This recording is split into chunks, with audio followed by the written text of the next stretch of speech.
Noong huling linggo ng Marso, iminungkahi ng Okta Research Team na mapabilang ang Pampanga sa NCR Plus Bubble. Kabilang sa nasabing bubble ang Metro Manila at mga lalawigan ng Bulacan, Laguna, Cavite at Rizal. Ito'y may mga mataas na kaso ng COVID-19. Sa mga nakalipas na linggo, patuloy rin ang paglobo ng COVID-19 cases sa Pampanga. Madalas ding bahagi ng top 10 provinces na may mataas na daily COVID-19 case ang lalawigan. Nitong April 4 na itala sa pampito ang Pampanga na may 327 cases sa loob lamang ng isang araw.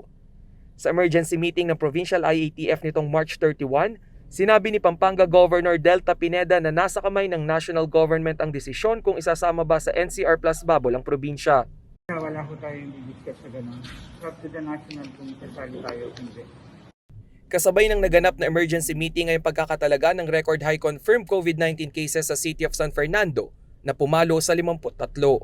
Napagdesisyon na naman ng Provincial IATF na palawigin pa ang implementasyon ng household lockdown. Ito pong Executive Order number 5 po natin ay magkakaroon po ng extension from April 5 to April 15.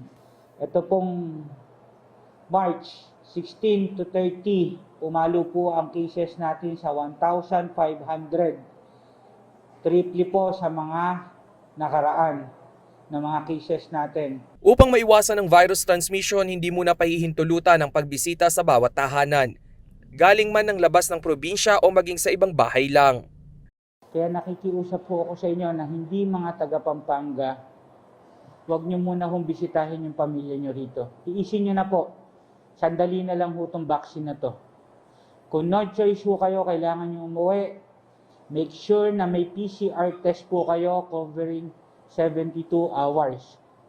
Mahigpit pa rin ipinatutupad ang 10 p.m. to 5 a.m. curfew sa lalawigan.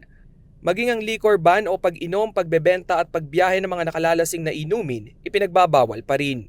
Nasa mahigit 3,000 na ang bilang ng mga arestado dahil sa hindi pagsunod sa protocols.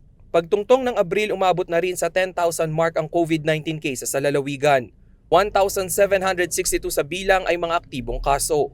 Rainiel Pawid, CLTV News.